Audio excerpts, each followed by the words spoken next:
ବର୍ତ୍ତମାନ ଏବେ ଓଡ଼ିଶାରେ ଯୋଜନା ପରେ ଯୋଜନା ଲାଗି ରହିଛି।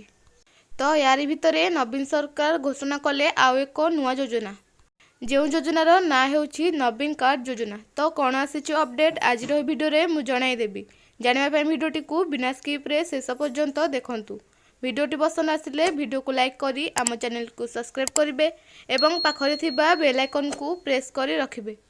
ସାଧାରଣ ନିର୍ବାଚନକୁ ଆଉ ମାତ୍ର 3 ମାସ ବାକି ଥିବା ବେଳେ ରାଜ୍ୟର କ୍ଷମତାସୀନ ବିଜେପି ନବୀନ କାର୍ଡ଼ର ଘୋଷଣା କରିଛନ୍ତି।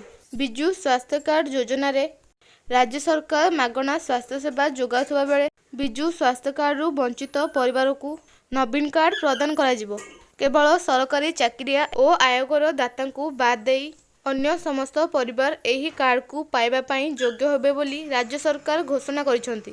ଏହା ସହିତ ବିଜୁ ସ୍ୱାସ୍ଥ୍ୟ କଲ୍ୟାଣ ଯୋଜନା ସାଧାରଣ ଲୋକଙ୍କ ଭାଷାରେ ବିଜୁ କାର୍ଡ଼ରେ ଏଣିକି ବିଜୁ କାର୍ଡ଼ର ପରିବର୍ତ୍ତେ ନବୀନ କାର୍ଡ଼ ପ୍ରଚଳନ କରାଯିବ। ରାଜ୍ୟରେ 1.90 କୋଟି ପରିବାର ଅର୍ଥାତ୍ 90% ପରିବାର ଏହି ନବୀନ କାର୍ଡ଼ର ହିତାଧିକାରୀ ହେବେ ବୋଲି କାର୍ଯ୍ୟାଳୟ ପକ୍ଷରୁ ଜାରି ସୂଚନା କରିଛନ୍ତି। ମୁଖ୍ୟମନ୍ତ୍ରୀ ନବୀନ ପଟ୍ଟନାୟକ ଆଜି ବିଜୁ ସ୍ୱାସ୍ଥ୍ୟ କଲ୍ୟାଣ ଯୋଜନାରେ ନବୀନ କାର୍ଡ଼ର ଘୋଷଣା କରି କହିଛନ୍ତି ଯେ ପଇସା ଅଭାବରୁ କେହି ଉତ୍ତମ ଚିକିତ୍ସାରୁ ବଞ୍ଚିତ ହେବେ ନାହିଁ। ଓଡ଼ିଶାର ସବୁ ଲୋକଙ୍କୁ ସର୍ବଜନୀନ ସ୍ୱାସ୍ଥ୍ୟ ସେବା ଯୋଗାଇବା ପାଇଁ ସେ ସ୍ୱପ୍ନ ନେଇଛନ୍ତି। ବିଜୁ ସ୍ୱାସ୍ଥ୍ୟ କଲ୍ୟାଣ ଯୋଜନାରେ ସବୁ ଲୋକଙ୍କୁ ଅର୍ଥାତ୍ ରୋଜଗାର ଓ ବାସସ୍ଥାନ ନିର୍ବିଶେଷରେ ସରକାରୀ ହସ୍ପିଟାଲରେ ମାଗଣା ଚିକିତ୍ସା ସେବା ଯୋଗାଇ ଦିଆଯାଉଛି।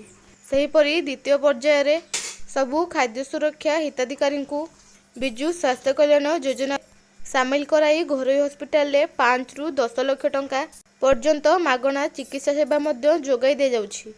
ଗତ 5 ବର୍ଷ ମଧ୍ୟରେ ବିଜୁ ସ୍ୱାସ୍ଥ୍ୟ କଲ୍ୟାଣ ଯୋଜନାରେ ରାଜ୍ୟ ସରକାର 4,500 କୋଟି ଟଙ୍କା ଖର୍ଚ୍ଚ କରି 21 ଲକ୍ଷ ରୋଗୀଙ୍କୁ ବିଭିନ୍ନ ଘରୋଇ ହସ୍ପିଟାଲରେ କ୍ୟାସଲେସ୍ ଚିକିତ୍ସା ମଧ୍ୟ ଯୋଗାଇଛନ୍ତି।